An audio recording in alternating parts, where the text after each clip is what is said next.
Welcome, dear Rosencrantz and Guildenstern. Moreover, that we much did long to see you, the need we have to use you did provoke our hasty sending.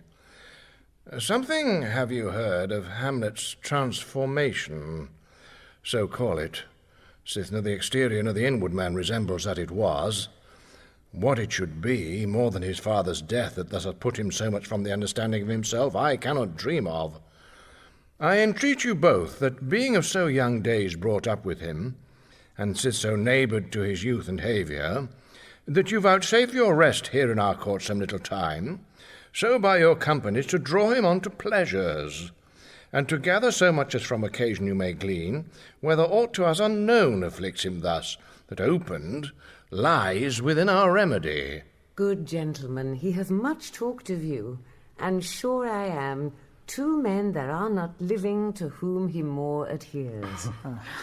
If it will please you to show us so much gentry and goodwill as to expend your time with us a while, for the supply and profit of our hope, your visitation shall receive such thanks as fits a king's remembrance. Both your majesties might, by the sovereign power you have of us, put your dread pleasures more into command than to entreaty. But we both obey, and here give up ourselves in the full bent to lay our service freely at your feet, to be commanded. Thanks, Rosencrantz and gentle Guildenstern. Thanks, Guildenstern and gentle Rosencrantz. And I beseech you instantly to visit my too much changed son. Go, some of you, and bring these gentlemen where Hamlet is. Heavens make our presence and our practices pleasant and helpful to him. Aye, amen. The ambassadors from Norway, my good lord, are joyfully returned. Thou still hast been the father of good news? Have I, my lord? Assure you, my good liege, I hold my duty as I hold my soul, both to my God and to my gracious king. And I do think, or else this brain of mine hath not the trail of policy so sure as it hath used to do, that I have found the very cause of Hamlet's lunacy. Oh, speak of that. That do I long to hear. Give first admittance to the ambassadors. My news shall be the fruit to that great feast. Thyself do grace to them and bring them in. He tells me, my dear Gertrude, he hath found the head and source of all your son's distemper. I doubt it is no other but the main, his father's death, and our o'er-hasty marriage. Well, we shall sift him. Welcome, my good friends. Say, Voltimand, what from our brother Norway? Most fair return of greetings and desires.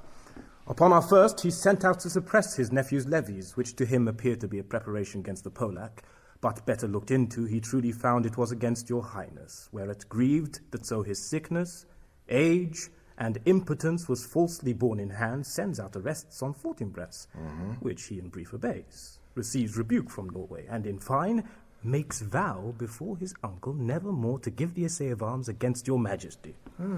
Whereon old Norway, overcome with joy, gives him 70,000 crowns in annual fee, and his commission to employ those soldiers so levied as before against the Polack, with an entreaty herein further showed, that it might please you to give quiet pass through your dominions for this enterprise, on such regards of safety and allowance as therein are set down. It likes us well, and at our more considered time we'll read, answer, and think upon this business. Meantime we thank you for your well-took labour. Go to your rest. At night we'll feast together. Most welcome home. This business is well ended, my liege and madam. To expostulate what majesty should be, what duty is, why day is day, night, night, and time is time, were nothing but to waste night, day, and time. Therefore, since brevity is the soul of wit, and tediousness the limbs and outward flourishes, I will be brief. Your noble son is mad. Mad call I it, for to define true madness, what is't but to be nothing else but mad? But let that go. More matter with less art. Madam, I swear I use no art at all. That he is mad, 'tis true. 'Tis true, 'tis pity, and pity 'tis true. A foolish figure, but farewell it, for I will use no art. Mad, let us grant him then, And now remains that we find out the cause of this effect, or rather say the cause of this defect, for this effect defective comes by cause. Thus it remains, and the remainder thus. Perpend. I have a daughter, have while she is mine, who in her duty and obedience, mark, hath given me this. Now gather and surmise. To the celestial and my soul's idol, the most beautified Ophelia. That's an ill phrase, a vile phrase. Beautified is a vile phrase. But you shall hear thus. In her excellent white bosom, these... Came this from Hamlet to her? Good madam, stay a while. I will be faithful. Doubt thou the stars are fire. Doubt that the sun doth move. Doubt truth to be a liar, but never doubt I love. Oh, dear Ophelia, I am ill at these numbers. I have not art to reckon my groans, but that I love thee best, O most best, believe it, adieu. Thine evermore, most dear lady, whilst this machine is to him Hamlet. This in obedience hath my daughter shown me, and more above hath his solicitings, as they fell out by time, by means and place, all given to mine ear. But how hath she received his love? What do you think of me? As of a man faithful and honourable. I would fain prove so, but what might you think? When I had seen this hot love on the wing, as I perceived it, I must tell you that before my daughter told me, what might you? Or, my dear Majesty, or Queen here think, if I had played the desk or table book, or given my heart a winking, mute and dumb, or looked upon this love with idle sight, what might you think? No, I went round to work, and my young mistress thus I did bespeak. Lord Hamlet is a prince out of thy star. This must not be. And then I prescripts gave her, that she should lock herself from his resort, admit no messengers, receive no tokens, which done, she took the fruits of my advice, and he, repel it, a short tale to make, fell into a sadness, then into a fast, thence to a watch, thence into a weakness, thence to a lightness, and by this declension into the madness wherein now he raves, and all we mourn for. Do you think 'tis this? It may be very like. Hath there been such a time, I would fain know that I have positively said 'tis so, when it proved otherwise. Not that I know. Take this from this, if this be otherwise. If circumstances lead me, I will find where truth is hid, though it were hid indeed within the centre. How may we try it further? You know, sometimes he walks 4 hours together here in the lobby. So he does indeed. At such a time I'll loose my daughter to him. Be you and I behind an arras then. Mark the encounter. If he love her not, and be not from his reason fallen thereon, let me be no assistant for a state, but keep a farm and carters. We will try it. But look, where sadly the poor wretch comes, reading. Away, I do beseech you, both away. I'll board him presently.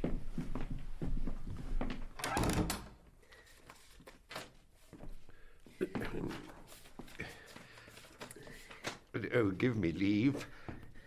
How does my good Lord Hamlet? Well, God have mercy. Do you know me, my lord? Excellent well, you are a fishmonger. Not I, my lord. Then I would you were so honest a man. Honest, my lord? Aye, sir, to be honest, as this world goes, is to be one man picked out of 10,000. That's very true, my lord. For if the sun breed maggots in a dead dog, being a good kissing carrion... Have you a daughter? I have, my lord. Let her not walk in the sun. Conception is a blessing, but as your daughter may conceive, friend, look to it. How say you by that? Still harping on my daughter. Yet he knew me not at first. Said I was a fishmonger. It's far gone, far gone. And truly in my youth I suffered much extremity for love, very near this. I'll speak to him again. What do you read, my lord? Words, words, words. What is the matter, my lord? Between who? I mean the matter that you read, my lord. Slanders, sir. For the satirical rogue says here that old men have grey beards, that their faces are wrinkled, their eyes purging thick amber and plum-tree gum, and that they have a plentiful lack of wit. together with most weak hams, all which so though I most powerfully and potently believe, yet I hold it not honesty to have it thus set down, for you yourself, sir, should be old as I am, if, like a crab, you could go backwards. Though this be madness, yet there's method in't. Will you walk out of the air, my lord? Into my grave? Indeed, that's out of the air. How pregnant sometimes his replies are. A happiness that often madness hits on, which reason and sanity could not so prosperously be delivered of. I will leave him, and suddenly contrive the means of meeting between him and my daughter. My honourable lord, I will most humbly take my leave of you. You cannot, sir, take from me anything that I will more willingly part with all, except my life. Except my life. Except my life. Fare you well, my lord. These tedious old fools. You go to seek the Lord Hamlet? There he is. God save you, sir. My honoured lord. My most dear lord. My excellent good friends. How dost thou, Guildenstern? Rosencrantz, good lads, how do you both? As the indifferent children of the earth. Happy in that we are not over-happy. On Fortune's cap we are not the very button. Nor the soles of her shoe. Neither, my lord. Then you live about her waist, or in the middle of her favours. Faith, her private suite. In the secret parts of Fortune. Oh, most true, she is a strumpet. What news? None, my lord, but that the world's grown honest. Then is doomsday near. But your news is not true. Let me question more in particular. What have you, my good friends, deserved at the hands of Fortune that she sends you to prison hither? Prison, my lord. Denmark's a prison. Then is the world one. A goodly one, in which there are many confines, wards, and dungeons, Denmark being one of the worst. We think not so, my lord. Why, then, 'tis none to you, for there is nothing either good or bad, but thinking makes it so. To me, it is a prison. Why, then your ambition makes it one. 'Tis too narrow for your mind. Oh, God, I could be bounded in a nutshell and count myself a king of infinite space, were it not that I have bad dreams. Which dreams indeed are ambition. For the very substance of the ambitious is merely the shadow of a dream. A dream itself is but a shadow. Truly, and I hold ambition of so airy and light a quality that it is but a shadow's shadow. Then are our beggars' bodies and our monarchs and outstretched heroes the beggars' shadows. Shall we to the court, for by my fay I cannot reason. We'll wait upon you. No such matter. I will not sort you with the rest of my servants, for to speak to you like an honest man, I am most dreadfully attended. But in the beaten way of friendship, what make you at Elsinore? To visit you, my lord, no other occasion. Beggar that I am even poor in thanks, but I thank you. And sure, dear friends, my thanks are too dear a halfpenny. Were you not sent for? Is it your own inclining? Is it a free visitation? Come, deal justly with me. Come. Nay, speak. What should we say, my lord? Why, anything but to the purpose. You were sent for. My lord. And there is a kind of confession in your looks which your modesties have not craft enough to colour. I know the good king and queen have sent for you. To what end, my lord? That you must teach me. But let me conjure you by the rights of our fellowship, by the constancy of our youth, by the obligation of our ever-preserved love, and by what more dear a better proposer can charge you withal, be even and direct with me, whether you were sent for or no. What say you? Nay, then, I have an eye of you. If you love me, hold not off. My lord, we were sent for. I will tell you why. So shall my anticipation prevent your discovery, and your secrecy to the king and queen moult no feather. I have of late, but wherefore I know not, lost all my mirth, forgone all custom of exercises, and indeed it goes so heavily with my disposition that this goodly frame, the earth, seems to me a sterile promontory, this most excellent canopy, the air, look you, this brave, hanging firmament, this majestical roof fretted with golden fire. Why, it appeareth nothing to me but a foul and pestilent congregation of vapours. What a piece of work is a man! How noble in reason, how infinite in faculties, in form and moving, how express and admirable, in action, how like an angel, in apprehension, how like a god. The beauty of the world, the paragon of animals, And yet to me, what is this quintessence of dust? Man delights not me, nor woman neither, though by your smiling you seem to say so. My lord, there was no such stuff in my thoughts. Why did ye laugh, then, when I said man delights not me? To think, my lord, if you delight not in man, what Lenten entertainment the players shall receive from you. We coated them on the way, and hither are they coming to offer you service. He that plays the king shall be welcome. His majesty shall have tribute of me. The adventurous knight shall use his foil and target. The lover shall not sigh gratis. The humorous man shall end his part in peace. The clown shall make those laugh whose lungs are tickler the seer. And the lady shall say her mind freely, or the blank verse shall halt for't. What players are they? Even those you were wont to take such delight in, the tragedians of the city. How chances it they travel? Their residence, both in reputation and profit, was better both ways. I think their inhibition comes by the means of the late innovation. Do they hold the same estimation they did when I was in the city? Are they so followed? No, indeed, are they not? How comes it? Do they grow rusty? Nay, their endeavour keeps in the wonted pace. But there is, sir, an eyrie of children, little Iases that cry out on the top of question and are most tyrannically clapped for it. These are now the fashion, and so berattled the common stages, so they call them, that many wearing rapiers are afraid of goose quills and dare scarce come thither. What, are they children? Who maintains them? How are they escorted? Will they pursue the quality no longer than they can sing? Will they not say afterwards, if they should grow themselves to common players, as it is most like, if their means are no better, their writers do them wrong to make them exclaim against their own succession? Faith, there has been much to do on both sides, and the nation holds it no sin to tar them to controversy. There was for a while no money bid for argument unless the poet and the player went to cuffs in the question. Is possible? Oh, there has been much throwing about of brains. Do the boys carry it away? Aye, that they do, my lord. Hercules and his load, too. Oh, it is not very strange.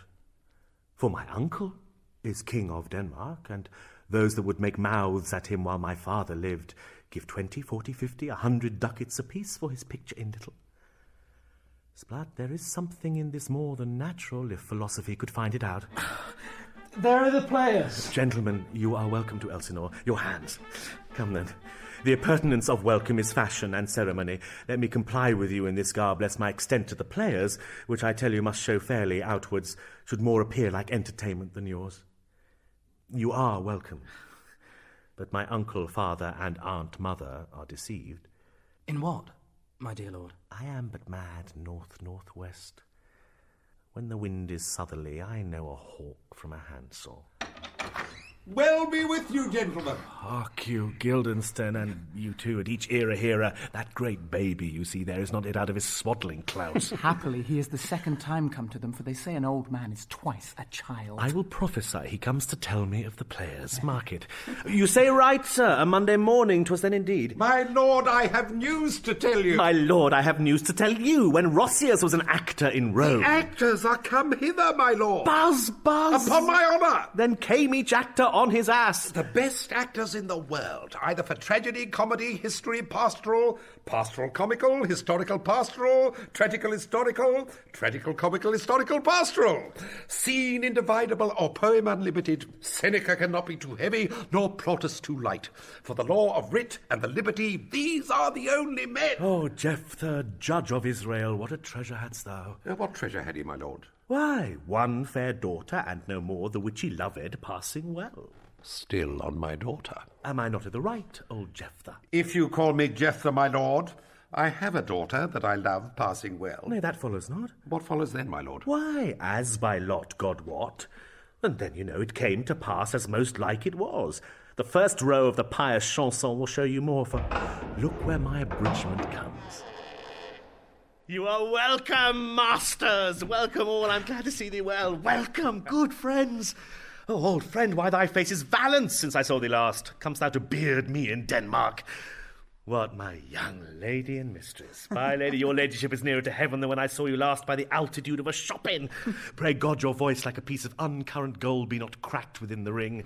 Masters, you are all welcome. We'll into it like French falconers fly at anything we see. We'll have a speech straight. Come, give us a taste of your quality. Come, a passionate speech. What speech, my good lord? I heard thee speak me a speech once, but it was never acted, or if it was, not above once, for the play I remember pleased not the million. 'Twas caviar to the general. but it was, as I received it, and others whose judgments in such matters cried in the top of mine, an excellent play, well digested in the scenes, set down with as much modesty as cunning. I remember one said there were no sallets in the lines to make the matter savoury, nor no matter in the phrase that might indict the author of affectation, but called it an honest method, as wholesome as sweet, and by very much more handsome than fine. One speech in it I chiefly loved. 'Twas Aeneas' tale to Dido, and thereabout of it, especially where he speaks of Priam's slaughter. If it live in your memory, begin at this line. Let me see. The rugged Pyrrhus, like the Hyrcanian beast. It is not so. It begins with Pyrrhus.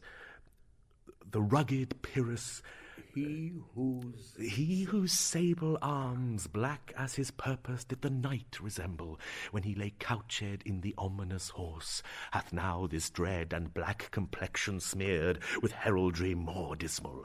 Head to foot, now is he total ghouls, horridly tricked with blood of fathers, mothers, daughters, sons, baked and empasted with the parching streets, that lend a tyrannous and a damned light to their lord's murder, roasted in wrath and fire, and thus o'ersized with coagulate gore, with eyes like carbuncles, the hellish Pyrrhus, old grandsire Priam seeks. So, proceed you. Before God, my lord, well spoken, with good accent and good discretion. Anon he finds him, striking too short at Greeks. His antique sword, rebellious to his arm, lies where it falls, repugnant to command. Unequal matched, Pyrrhus at Priam drives, in rage strikes wide, but with a whiff and wind of his fell sword, the unnerved father falls. Then senseless Ilium, seeming to feel this blow, with flaming top stoops to his base, and with a hideous crash takes prisoner Pyrrhus' ear. For lo, his sword, which was declining on the milky head of reverend Priam, seemed in the air to stick. So, as a painted tyrant, Pyrrhus stood, and like a neutral to his will and matter, did nothing. But, as we often see against some storm, a silence in the heavens, the rack stands still, the bold winds speechless, and the awe below as hush as death. Anon the dreadful thunder doth rend the region, so, after Pyrrhus' pause, aroused vengeance sets him new a work, and never did the Cyclops' hammers fall on Mars' armour forged for proof etern, with less remorse than Pyrrhus' bleeding sword now falls on Priam. Out, out, thou strumpet Fortune! All you gods in general synod take away her power, break all the spokes and fellies from her wheel, and bowl the round nave on the hill of heaven as low as to the fiends. This is too long. It's out of the barber's with your beard. Prithee, say on. He's for a jig or a tale of bawdry, or he sleeps. Say on. Come to Hecuba. But who, woe, had seen the mobled queen? The mobled queen. Now that's good. Mobile queen is good. Run barefoot up and down, threatening the flames with bison rheum, a clout upon that head where late the diadem stood, and for a robe about her lank and all o'er-teemed loins, a blanket in the alarm of fear caught up. Who this had seen with tongue in venom steeped, 'gainst fortune's state would treason have pronounced. But if the gods themselves did see her then, when she saw Pyrrhus make malicious sport, in mincing with his sword her husband's limbs, the instant burst of clamour that she made, unless things mortal move them not at all, would have made milch the burning eyes of heaven, and passion in the gods. Look where he has not turned his colour, and has tears in his eyes. Prithee, no more. 'Tis well. I'll have thee speak out the rest of this soon. Good my lord, will you see the players well bestowed? Do you hear? Let them be well used, for they are the abstract and brief chronicles of the time. After your death you were better have a bad epitaph than their ill report while you live. My lord, I will use them according to their desert. God's bodkin, man, much better. Use every man after his desert, and who shall scape whipping? Use them after your own honour and dignity. The less they deserve, the more merit is in your bounty. Take them in. Come, sirs. Follow him, friends. We'll hear a play tomorrow. Dost thou hear me, old friend? Can you play The Murder of Gonzago? Aye, my lord. We'll hat tomorrow night. You could for a need study a speech of some 12 or 16 lines which I would set down and insert in, could you not? Aye, my lord. Very well. Follow that lord, and look you mock him not. Ah. My good friends, I'll leave you till night. You are welcome to Elsinore. Good my lord. I say goodbye to you.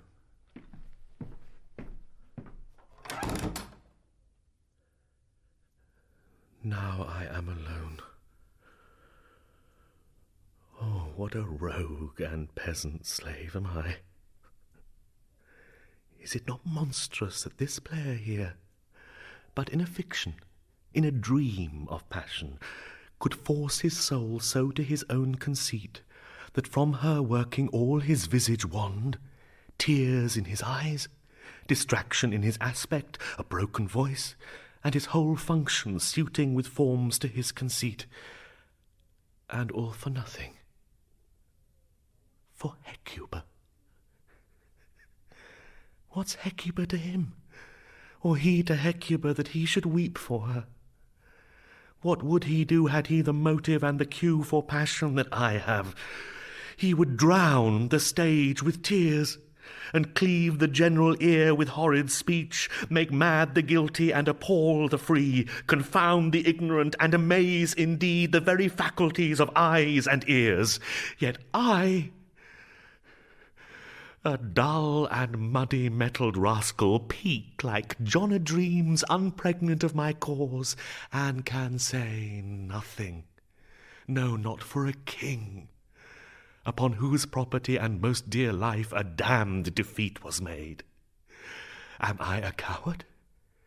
Who calls me villain, breaks my pate across, plucks off my beard and blows it in my face, tweaks me by the nose, gives me the lie i' the throat as deep as to the lungs? Who does me this? Swoons, I should take it, for it cannot be but I am pigeon-livered, and lack gall to make oppression bitter, or ere this I should have fatted all the region kites with this slave's offal. Bloody, bawdy villain!